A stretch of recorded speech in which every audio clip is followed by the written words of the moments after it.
본문을 이해하려면 유대인과 사마리아인의 관계에 대해서 약간의 이해가 필요합니다.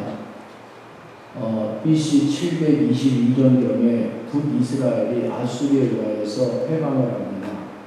근데 아수리의 식민지 정책은 자기가 정복한 나라의 이런 종족들, 민족들을 다른 나라의 이 종족들하고 혼혈을 시키는 겁니다.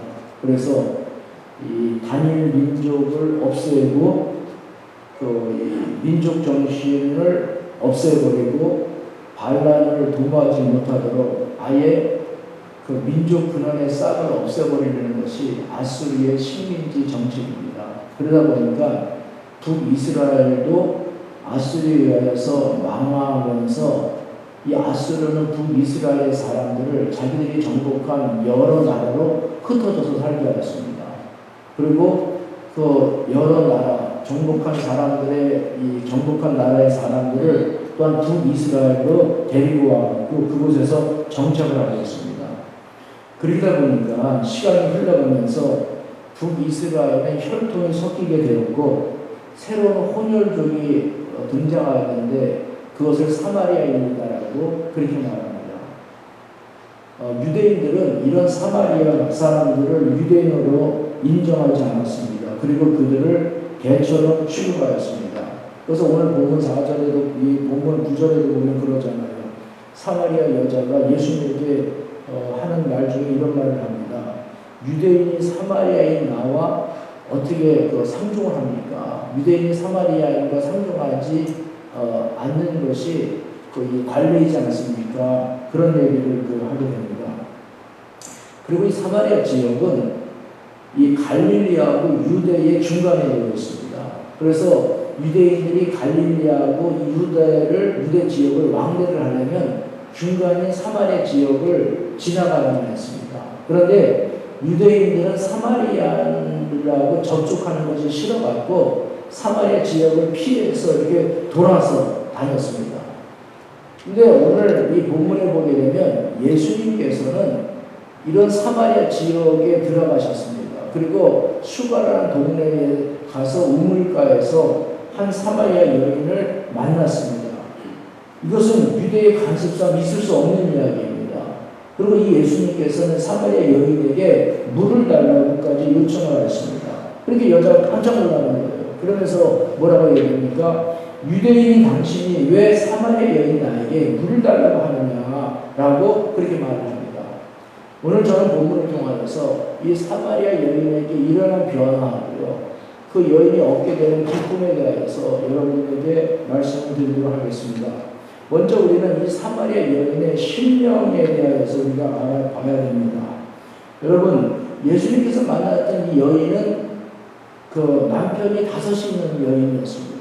그리고 지금 살고 있는 또 한 사람의 다른 남자가 또 있습니다. 성경 주석가에 의하면 이 여인이 사마리아의 슈가의 그 우물에 물을 길러 왔습니다. 근데 이 여인이 물을 길러 온 그 시간은 다른 사람들이 물을 길러 오지 않는 시간입니다. 그렇게 본다면 이 여인은 사람들을 피하여 이 우물가에 나온 것입니다. 한번 생각해 보십시오. 이 여인이 사람들로부터 온전하게 인정을 받았겠습니까? 남자가 6이나 있는 그런 여자인데 한꺼번에 6이 아니라 돌아가면서 한테 6이에요. 6이 있는 그 여자를 누가 인정하겠습니까? 이게 사람들이 사마리아 여인을 비난을 하는 것이에요. 그리고 자기 자신조차도 떳떳하지 못하였습니다.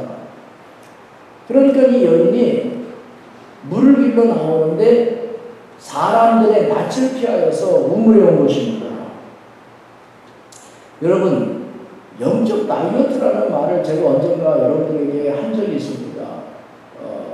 이 인간은 영적인 존재입니다. 그리고 인간의 심령 안에는 하나님이 계셔야지만 돼요. 그런데 그 심령 안에 하나님이 계시지 않게 되잖아요. 그러면 그 마음속에는 뭘 느끼게 되냐면 그 빈 공간이 생기면서 그 마음에 허전함을 느끼게 됩니다. 근데 이런 허전함을 사람들은 자기 마음속에 심령 가운데 있는 허전함이라고 생각하지 아니하고요. 자꾸 그 마음의 허전함을 뭐로서 채우려고 하게 되냐면 먹는 걸로 채우려고 해요. 그래서 허전하다고 하면서 자꾸 사람들이 먹잖아요. 그러면서 이 비만이 생기는 거예요. 그런데 이런 사람들이 그 마음속에 하나님을 섬기게, 하나님이 그 마음속에 들어오게 되잖아요. 그래갖고 그 허전함이 채워지게 되면 먹는 것을 먹지 않게 된다는 거예요. 이것이 바로 영적 다이어트입니다. 근데 이 영적 다이어트라는 것이 사실 이 먹는 것만으로도 아니잖아요. 사람들이 허전함을 채우기 위해서 어떤 사람은 먹는 것을 가지고 그것을 채우려고 하지만 또 어떤 사람은 이 물질을 가지고 자기 허전함을 채우려고 한단 말이에요. 거기 집착을 하게 되고요. 어떤 사람은 그 명예에 집착을 하게 되고, 어떤 사람은 인기에 집착하게 되고, 어떤 사람은 쾌락에 집착하게 되고, 이와 같이 자기에게 있는 이 허전함, 그것이 사실은 그 심령 가운데 있는 허전함인데 그것을 알지 못하고 자꾸 그것을 다른 방법을 통해서 허전함을 채우려고 하는 거예요. 이 여자가 바로 그런 이 갈증을 갖고 있었던 그런 여자였습니다. 이 여자는 그런 심령에 있는 그런 그 갈증, 허전함뿐만 아니라 이 여자는 정서적으로도 사랑과 정에 목말라 했던 그런 여자였던 것 같습니다. 아마도 이 여자는 어쩌면요, 어렸을 때부터 부모님으로부터 제대로 사랑을 받지 못했던 여인이었을 수 있어요. 그리고 어쩌면 부모님으로부터 버림당했거나 하여튼 어렸을 때부터 고아로 자라면서 받아야 될 사랑을 충분히 받지 못하고 자랐던 그런 여자였을 수도 있습니다. 여자는 늘 외로웠습니다. 그리고 마음이 늘 허전했어요. 근데 그 여자가 허전함을 채울 수 있는, 그러면서 의지할 수 있는 방법으로 선택했던 것이 누구냐면 남자들이었어요. 그래서 이 남자를 만나고 저 남자를 만나면서 그 여인에게 있는 그것을 채우려고 하였습니다. 그러면서 어떤 남자에게는 버림을 당하기도 하였고 어떤 남자는 자신이 버리기도 하였습니다. 그러다 보니까 5년이 지나갔고 이제 새로운 6번째 지금 남자하고 살고 있는 것이에요. 사람들은 이 여인의 삶에 대해서 잘 알고 있었습니다. 그렇게 여인을 가리켜서 더러운 여자라고 손가락질하였습니다. 그러나 그 여자는 그 여자 나름대로 갖고 있었던 상처가 있었고 그래서 여자는 또 하나의 피해자이기도 했습니다. 자, 이 여자가 자신의 공허함을 채우려고 했었던 방법이 뭐였다고요? 남자들이었습니다. 예수님께서는 이 여자 이런 사정을 잘 알고 계셨습니다. 그래서 예수님은 그 여자에게 다가가셔서 물을 달라고 요청을 하는 것입니다. 그리고 그 여자에게 말씀하시기를 속에서 솟아나는 샘물에 대하여 말씀하십니다. 그러자 그 여자는 예수님에게 바로 응답하기를 그런 물을 내게도 달라고 그렇게 요청을 합니다. 여러분, 예수님은 그 여자의 숨겨져 있는 본능의 그 비밀, 갈망을 아시고 계셨습니다. 우리가 선교학을 배우잖아요. 그러면 어떤 선교사가 어느 나라에 가서 선교를 시작할 때 뭐를 찾냐면 선교 접촉점을 찾아요. 그러니까 예를 들어갖고요, 우리나라에 선교사가 와서 선교를 하게 될 때 그 우리나라가 조상 때부터 섬겨왔던 하늘님이라는 것이 있잖아요. 이 하늘님을 이 선교사는 우리가 말하는 하나님하고 이렇게 연결해가고요, 얘기를 풀어나가는 것이, 이것이 바로 뭐냐면 또 대화법이기도 하잖아요. 우리가 누군가하고 대화를 하게 될 때 전혀 그 사람의 상황이 맞지 않은 아주 그 뚝딱이 대화를 하면 얘기가 안 되잖아요. 누군가와 대화를 하게 될 때 그의 관심을 끌만한 그런 그 대화, 접촉점, 그것을 찾잖아요. 그러니까 예수님께서 그 우물가에서 그 여인에게 물을 달라고 하셨던 것은 예수님께서 목마르기보다는 그 여인의 본능적인 갈증을 알고 계셨던 것이에요. 다시 말한다면 물이라는 것은 예수님이 그 여자와 대화할 수 있는 대화의 접촉점이었다는 것입니다. 실마리였다는 것이에요. 그래서 예수님은 물을 가지고 그 여인에게 이제 대화를 시작하시는데, 여러분의 심령의 목마름은 무엇을 가지고 지금 채우려고 하고 있습니까? 그러면 두 번째로 이 여인은 이 예수님이 이 여인의 모든 것을 아시고 계셨다는 것입니다. 자, 우리가 28절과 29절에 보게 되면 이 여인이 그런 얘기를 합니다. 여자가 물동이를 버려두고 동네로 들어가서 사람들에게 이르되 내가 행한 모든 일을 내게 말한 사람을 와서 보라. 이는 그리스도가 아니냐 합니다. 이 여자는 사람들에게 뭐라고 합니까? 내가 행한 모든 일을 다 아는 이다라고 이야기했습니다. 그러니까 예수님은 이 여자의 과거의 모든 행적과 지금 현재의 삶에 대해서 다 알고 계셨다는 말입니다. 예수님은 이 여자의 모든 것을 알고 계셨다는 것이고요. 여러분, 종종 우리가 고통의 어두운 가운데 있을 때가 있습니다. 물질 때문에, 인간관계 때문에, 건강 문제 등 여러 가지로 인하여서 우리가 어두운 가운데 홀로 있다고 느껴질 때가 있어요. 남편도 필요 없고요, 아내도 필요 없고, 자식도 필요 없고, 철저하게 혼자라고 느껴질 때가 있습니다. 너무나도 괴롭고 너무나도 고통스러워요. 그래서 그 고통의 외로움에 몸부림치다가 하나님 앞에 기도를 합니다. 그런데요, 하나님은 기도에 응답하지 않아요. 하나님은 내 기도에 아무런 그런 이 반응도 보이지가 않습니다. 내가 하나님께 기도하는 것이 마치 벽에다 대하고 소리치는 것과 같은 생각이 들 때가 있습니다. 그럴 때마다 우리는 생각합니다. 하나님이 내 기도를 듣고 계시는 걸까? 하나님이 나를 버리셨는가? 때로는 하나님께 대한 원망스러움도 마음에 들기도 하고, 때로는 과연 하나님은 내가 믿고 있었던 그런 존재가 아니라 하나의 허상이 아닐까 하는 그런 생각도 들 때가 있습니다. 근데 이런 신앙생활하면서 겪는 이런 것들은 우리들만이 겪는 일이 아니라는 것입니다. 성경이 보게 되면 성경의 인물들에게도 바로 이런 상황들이 있었습니다. 그 중에 하나가 누구냐? 욥이라는 사람입니다. 욥은 하나님께서 인정하신 의인입니다. 성경이 보게 되잖아요. 하나님이 세 사람을 얘기를 하는데요. 욥, 그 다음에 다니엘, 그 다음에 노아를 얘기해요. 하나님 의인을 얘기할 때. 이와 같이 하나님께서 말씀하시는 세 명 중에 한 명이 바로 욥입니다. 근데 욥에게 어느 날 엄청난 비극이 닥쳐왔습니다. 한순간에 그의 많던 재산이 날아가 버렸습니다. 그의 자식들이 다 죽었어요. 몸에는 견딜 수 없는 악창이 머리 끝서부터 발끝까지 덮어버렸습니다. 도대체 욥은 자신이 무슨 잘못이 있어갖고 그런 고난을 한꺼번에 받아야 되는지 알 수가 없었습니다. 그의 아내가 그를 비난합니다. 그의 친구들이 그를 와서 비난합니다. 그의 친구들은 그에게 말하기를 당신이 지금까지 당신이 믿음이 있다고 당신이 의롭다고 했던 것이 다 외식적이고 거짓이라고 질책을 하였습니다. 그래서 친구들은 말하기를 거짓을 버리라고 몰아붙이기 시작했습니다. 욥은 너무나도 답답하였습니다. 견딜 수가 없어서 하나님 앞에 부르짖었습니다. 그러나 하나님께서는 욥의 기도에 대하여 침묵하고만 계셨습니다. 여러분, 또 한 분이 있습니다. 이 세상에서 가장 억울하신 분이십니다. 그분은 바로 예수 그리스도이십니다. 예수님께서는 십자가에서 고난을 받으셨습니다.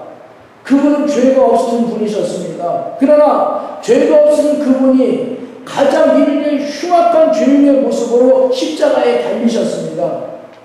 예수님께서는 십자가상에 하나님 앞에 부르짖습니다. 엘리 엘리 라마 사박다니, 하나님 하나님 어찌하여 나를 버리시나이까? 어찌하여라는 말이 무슨 말입니까? 너무나도 그 심령이 억울해갖고 너무나도 기가 막혀갖고 하나님 앞에 하는 말이 뭐냐면 어찌하여는 것이 어찌하여. 여러분, 우리가 그런 그 말하지 않습니까? 하나님 왜? 하필이면 왜? 하필이면 왜 내가? 하필이면 왜 나에게? 이 말이 무슨 말입니까? 어찌하여? 하나님 어찌하여서 왜 나를 버리십니까? 이것이 바로 십자가 위에서 하나님을 향하여 외쳤던 예수님의 절규였던 것입니다. 그런데 하나님께서는요, 그 예수님의 절규의 귀를 막으셨어요. 아무런 응답도 하지 않았습니다. 사람들은 예수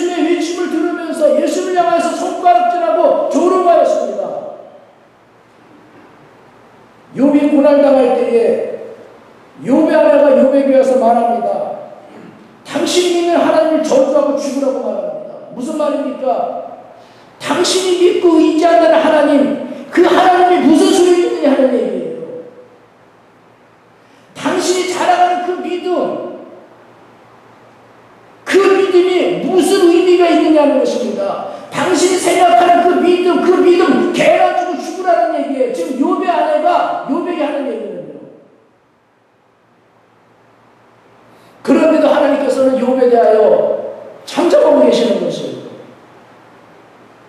이때 우리가 느끼는 감정이 무엇입니까? 하나님은 왜 고난이 이렇게 무기력하실까? 하나님은 나의 고난에 대하여서 무관심하고 계시는 것인가? 방관하고 계시는 것인가? 하면서 그 하나님은 잔인한 하나님으로 느껴지기도 합니다. 또한 내가 지금까지 믿었던 하나님은 하나의 호상이었는가 하는 생각이 들 수도 있습니다. 욥이 그렇게 고난 가운데 하나님 앞에 외칠 때에, 예수님께서 십자가상에서 그렇게 하나님 앞에 외칠 때에 하나님은 어디에 계셨습니까? 하나님은 무엇하고 계셨을까요? 여러분, 내가 그 어둠의 고난 가운데서 홀로 괴로워서 몸부림치면서 눈물 찢으면서 고통 가운데 내 심령을 찢으면서 하나님을 찾을 때에 하나님은 침묵하고 계시면서 하나님은 어디 계셨을까요? 기독교의 저자인 필립 얀스는 하나님 당신께 실망했습니다라는 책에서 그는 그런 얘기를 합니다. 하나님은 어디 계셨을까요? 욥이 고난 가운데 있을 때 하나님께서는 욥을 비방하는 사탄에게 욥의 의로움을 확신시키시며 사탄의 거짓된 모함을 드러내고 계셨다라고 이야기하였고, 예수님께서 십자가에서 외치시고 계실 때에 하나님께서는 예수님의 더 큰 영광을 위하여 예수님을 외면하고 계셨다라고 그렇게 말하였습니다. 여러분, 믿음이 무엇일까요? 필립 얀스는 믿음에 대해서 이렇게 이야기합니다. 하나님을 따르는 사람에는 두 가지 믿음이 필요하다. 어떤 때는 우리의 모든 기도가 응답이 되면서 하나님께서 나와 가까이 계셔서 나를 보살피고 계시는 분으로 경험되어질 때가 있다. 그러나 어떤 때는 안개가 자욱히 끼는 때가 있다. 하나님은 침묵하고 계시고 성경의 모든 약속들은 거짓말처럼 보일 때가 있다. 그러나 충성은 바로 안개 저 너머에서 하나님은 여전히 이 세상을 다스리고 계시며 우리를 버리지 않으셨음을 믿고 또 그렇게 믿는 법을 배우는 것이다.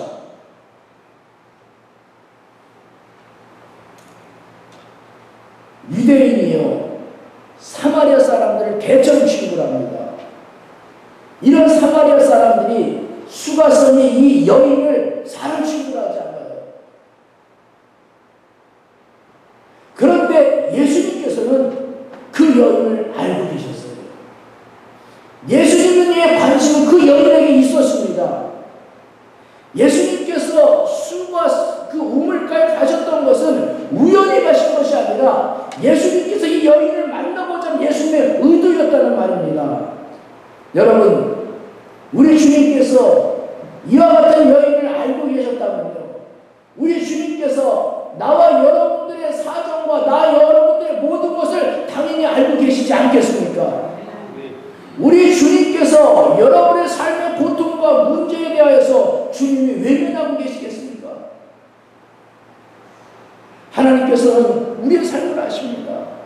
하나님은 나와 여러분들의 고통을 아십니다. 남을 알지 못해도요, 남편을 알지 못하고 아내를 알지 못하고 자식을 알지 못하고 친구를 알지 못하고 어느 누구가 알지 못한다 할지라도요, 하나님만을 아십니다. 이사야 선지자는 이렇게 말합니다. 야곱아, 어찌하여 내가 말하며 이스라엘아, 내가 이르기를 내 길은 여호와께 숨겨졌으며 내 성사는 내 하나님에게서 벗어난다 하느냐 하면서, 하나님은 창조주이시며 하나님은 우리에게 새 힘을 주시는 분이라고 그렇게 선포하였습니다. 어떤 사람이 꿈을 꿨습니다. 수평선에 보이는 모래밭 위를 걸어가고 있었습니다. 긴 모래길은 자기의 인생을 보여주는 것이었습니다. 모래 위에는 두 사람의 발자국이 보였습니다. 하나는 늘 동행하신다는 예수님의 발자국이었고 하나는 자기의 발자국입니다. 그런데 두 발자국이 나란히 이렇게 걷다가 갑자기 한 사람의 발자국이 사라져버리는 것이었습니다. 돌이켜보니까 그때가 자기 인생을 통하여 극심한 고통 가운데 있었을 때였습니다. 그럴 때마다 모래 위에는 한 사람의 발자국만 있는 것이었습니다. 이 사람이 예수님께 물었습니다. 저와 늘 함께 하신다고 말씀하셨잖아요. 그런데 제가 고통을 당하여서 괴로워할 때마다 발자국은 하나밖에 없군요. 그가 말했을 때에 예수님이 이렇게 말씀하십니다. 그것은 내 발자국이란다. 내가 고통 가운데 있었을 때에, 내가 일어나기조차 힘들어할 때에 내가 너를 업고 지나갔던 나의 발자국이란다. 사마리아 수가성의 여인의 고통과 상처, 여인만 알고 있었습니다. 어느 누가 알고 있었습니까? 그 여인의 10년 김수건 못에 있었던 목마름, 주님께서는 그 여인에게 오셨습니다. 여러분, 예수님은 여러분을 알고 계십니다. 예수님은 여러분의 사정을 알고 계십니다. 예수님은 여러분의 염려와 근심을 알고 계십니다. 하나님은 나의 모든 것을 알고 계십니다. 하나님 나의 미래를 알고 계십니다. 하나님은 나를 아시고 나의 형편을 아시고 계십니다. 시편 기자는 이렇게 말합니다. 시편 139편 1절 4절에 말하기를 주께서는 나의 앉고 일어섬을 아시며 멀리서도 나의 생각을 통촉하시오며 나의 길과 눕는 것을 감찰하시며 나의 모든 행위를 익히 아시오니 여호와여 내 혀의 말을 알지 못하시는 것이 하나도 없으십니다.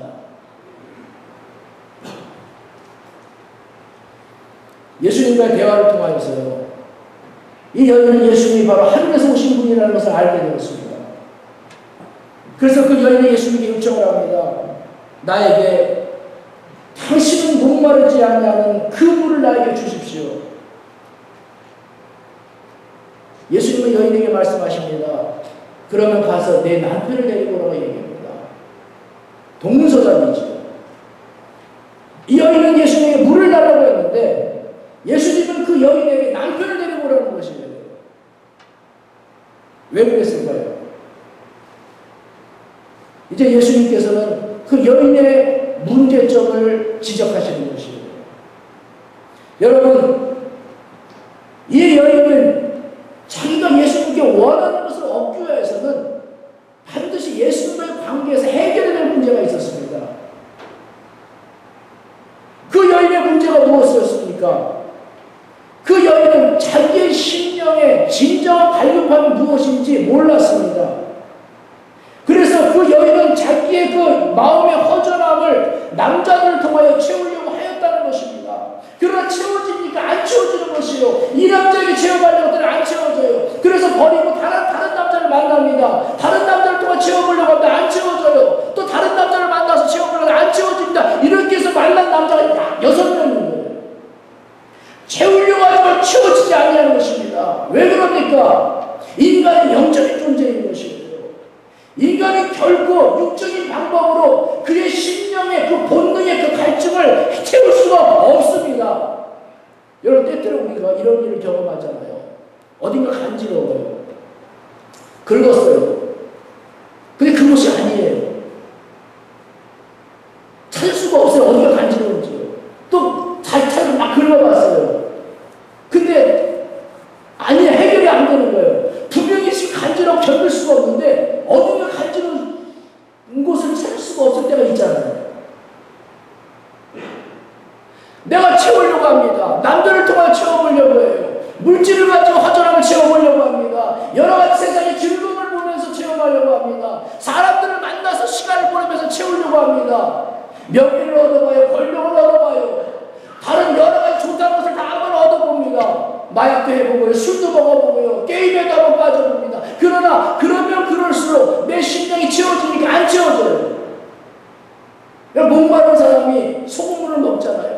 갈증이 더 심해져요. 먹다가 결국은 죽습니다. 이것이 바로 뭡니까? 세상적인 방법인 것이에요. 사람들은 이런 방법을 가지고 자기의 그 심령의 허전함을 채우려고 합니다. 자기의 본능의 그 울부짖음을 그들은 어디서 나오는 건지, 왜 어떻게 해결해야 되는지 신경도 안 쓰고 자꾸 세상적인 방법을 채우려고 하다 보니까 채우려고 하다가 채우지 못하고 나중에 그것 때문에 죽는다는 얘기입니다. 이 여인이 바로 그랬던 여인이었어요. 그래서 주님께서는 그 여인에게 물을 주기 전에 그 여인의 그런 심령의 문제를 주님께서 먼저 터치를 하셔야 됐던 것입니다. 어거스틴은 이렇게 얘기합니다. 주여, 당신을 위해 우리를 내시었으니 우리 마음이 당신 안에 쉬기까지는 안식이 없나이다. 우리의 진정한 안식은 하나님에게로부터 나오는 것입니다.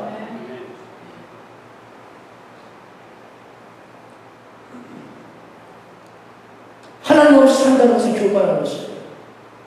하나님 없이 그가 어떤 삶을 살았던지요, 하나님 없이 그가 얼마나 많은 것을 도네이션하고 사람들 앞에 얼마나 많은 칭찬을 받는다고 하더라도요, 하나님 없이 살았던 그의 삶의 방법과 하나님 없이 사는 그의 삶을 하나님 앞에 교만한 것이며 죄악인 것입니다. 그것이 벗겨지지 않는 한 그에게 하나님의 은혜가 임할 수가 없습니다. 이 여인이 바로 그랬던 여인이었어요. 이 여인이 자기의 방법을 가지고 이 여인이 자기의 문제를 해결하려고 했어요. 예수님께서는 그 여인에게 잘못된 것을 지적합니다. 너에게 남편을 가 데리고 오라. 나에게는 남편이 없어요. 예수님이 말씀하시잖아요. 그래, 맞다. 내가 5명의 남자를 만나지 않았느냐? 그리고 네가 지금 살고 있는 6번째 남자가 있지 않느냐? 그럼에도 불구하고 내 심령 속에서는 풀리지 않은 갈증이 계속해서 지금 오고 있지 않느냐?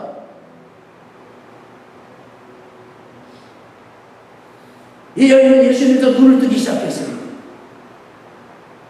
자기가 무엇이 잘못됐다면서 알기 시작했습니다. 그러자 그 여인의 마음속에는 생수가 그 속에서 솟아나기 시작했습니다. 그 여인의 마음에는 안식이 찾아왔습니다. 평안이 찾아왔습니다. 전에는 나를 향해서 비방했던 사람들이 싫었습니다. 그들을 피해서 돌아다녔습니다. 우물가에 왔습니다. 그러나 이제는 그 마음속에서 솟아나는 기쁨을 주체할 수가 없어갖고 그를 비난하는 사람들을 향하여서 달려갑니다. 그리고 외칩니다. 뭐라고 외칩니까? 내가 행한 모든 일을 내게 말한 사람이 있다. 와서 보라. 이는 그리스도가 아니냐. 여러분, 하나님 앞에 벗어야 합니다. 하나님 앞에서 버려야 합니다. 하나님 앞에 숨기지 말고 그대로 드러내놓고 하나님의 긍휼하심을 구해야 되는데 이것이 바로 내가 살아갈 수 있는 방법입니다. 내가 살아가며 터득했던 나의 수단과 방법, 내 지혜와 내 지식이 잘못된 것을 깨닫고 하나님 앞에 내어놓는 것입니다. 그렇게 될 때에 하나님의 은혜가 그 10년 가운데 임하며 채워지게 되는 것이고 느끼지 못했던 그 심령의 기쁨을 회복할 수가 있다는 얘기입니다. 그 여인이요, 예수를 통해서 놀라운 일을 체험했어요. 속에서 막 생수가 솟아나기 시작했습니다. 그러니까요, 그 여인은 마지막 수단마저 버립니다. 뭐를 버립니까? 물뚱이를 버려요. 물양동이. 자신이 갖고 있던 모든 방법을 다 주님 앞에 버립니다. 여러분 삶에 무슨 문제가 있습니까? 여러분 마음에 어떤 슬픔이 있습니까? 어떤 고민이 있습니까? 여러분의 인생을 괴롭히는 문제가 무엇입니까? 무엇이 여러분의 신앙을 무너지게 하고 있습니까? 무엇이 여러분의 영적 침체를 가져오게 하고 있습니까? 왜 흔들립니까?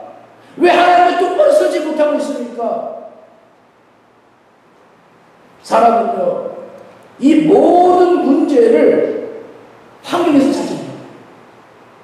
사람은 다른 사람에게서 찾으려고 합니다. 원인을요. 그러나 가장 큰 원인이 내 밖에 있는 것이 아니라 자기 안에 있다는 사실에 대해서는 눈을 감아버리려고 합니다. 믿음으로 살지 않는 것, 내 방법으로 살려고 하는 것, 그것만은 놓지 않으려고 합니다. 왜 그럽니까? 그것이 불신하는 것이에요. 하나님을 믿는다고 얘기하지만 사실은 그것은 하나님을 믿지 아니하는 것입니다.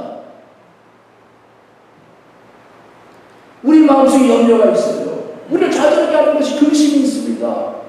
나를 불안하게 만들어요. 나에게 신망을 주고 낙심하게 만듭니다. 신앙의 신체를 가져와요. 세상 사람들이나 믿는다는 사람들이나 왜 재물에 집착합니까? 왜 물질에 돈에 집착합니까? 바로 염려와 근심 때문에 그래요. 이 재물만 있으면 마음이 든든하다. 그런 말 있잖아요. 지갑에 돈만 두둑하면 어디 가서든지 배를 내릴 수 있다. 지갑에 돈만 있으면 괜히 자신만만해집니다. 그래서 사람들은 믿는 사람이나 믿지 않는 사람이나 하나님보다는 재물에 더 마음을 쏟고 의지하게 됩니다. 하나님을 섬기는 일은 두 번째예요. 그러나 재물을 얻는 데는 최선을 다합니다. 나의 재주와 방법으로 재물을 얻으려고 세상적인 방법을 다 동원하여서 살려고 합니다. 그러다 보니까요, 때때로 불신앙적인 시도를 하게 됩니다. 하나님 섬기는 일은 차선이 되게 됩니다. 염려와 근심과 그것들로 재물을 채우게 하는 삶은요, 삶의 순위를 바꿔놔요. 나의 영혼보다는 나의 육체를 위하여서 더 살려고 힘을 쓰게 됩니다. 자연스럽게 하나님과의 관계는 나도 모르는 사이에 멀어져 버리게 되고요. 그럴수록 내 마음속에 오는 그 불안함이라는 것은 계속되는 것이고요. 불안하면 불안할수록 더욱더 세상적인 방법으로 나의 생각대로 살려고 하고, 이런 악순환의 고리가 벗어나지 못하고 계속해서 돌아가며 그 가운데 있게 되는 것이죠. 신앙은 침체되고요. 기도와 말씀에는 관심이 없고요. 세상적인 방법에만 관심을 갖게 됩니다. 이런 삶의 결과는 결국에는 죄를 가져오게 되고요. 하나님을 믿지 못하게 되고 결국에는 멸망에 이르게 된다는 것입니다. 예수님께서 이렇게 말씀하셨습니다. 한 사람이 두 주인을 섬기지 못하리니 혹 이를 미워하며 저를 사랑하거나 혹 이를 중히 여기며 저를 경히 여김이라. 너희가 하나님과 재물을 겸하여 섬기지 못하느니라. 재물은 여기서 무엇입니까? 돈이 아닌 것입니다. 단순히 돈이 아닙니다. 하나님 말고 내가 하려고 했던 나의 방법, 내가 의지하려고 했던 무엇, 그것인 것입니다.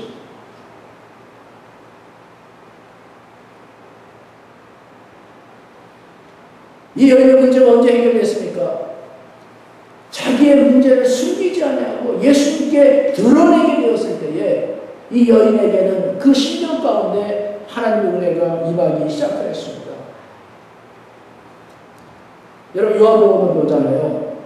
그럼 죽은 지 사흘 된 나사로에게 예수님께서 찾아가셨습니다. 나사로의 시체는 무덤 속에 있었고 돌로 이렇게 막혀져 있었어요. 예수님께서 사람들에게 말씀하십니다. 저 돌을 치우라고 얘기를 합니다. 그래서 예수님의 말씀을 듣고 돌을 취했어요. 그랬더니 그곳에 하나님의 은혜의 빛이 비춰졌고 나사로는 죽음에서 살아났습니다. 만약에 아이고 무슨 말씀이십니까? 죽은 지 사흘이 되어서 냄새가 나고요. 이미 다 끝났습니다. 그렇게 얘기하면서 그 돌을 없애지 않았다면 나사로는 영원히 살아나지 못했을 것입니다. 여러분, 우리들의 삶에 하나님의 은혜를 맡고 있는 것이 무엇입니까? 우리의 삶 속에 하나님의 능력을 맡고 있는 것이 무엇입니까? 그것이 어떤 돌입니까? 어떤 나의 방법입니까? 그것이 치워지지 않는 한 하나님의 역사는 우리 가운데 나타나지 않을 것입니다. 하나님께서 이사야 선지를 통해 이렇게 말씀하십니다. 여호와의 손이 짧아 구원치 못하신 게 아니고 여호와의 귀가 둔하여 듣지 못하신 거 아니라 너희와 나 사이에 죄악이 있고 그 죄악이 너희와 나 사이를 가리었다라고 말씀하십니다.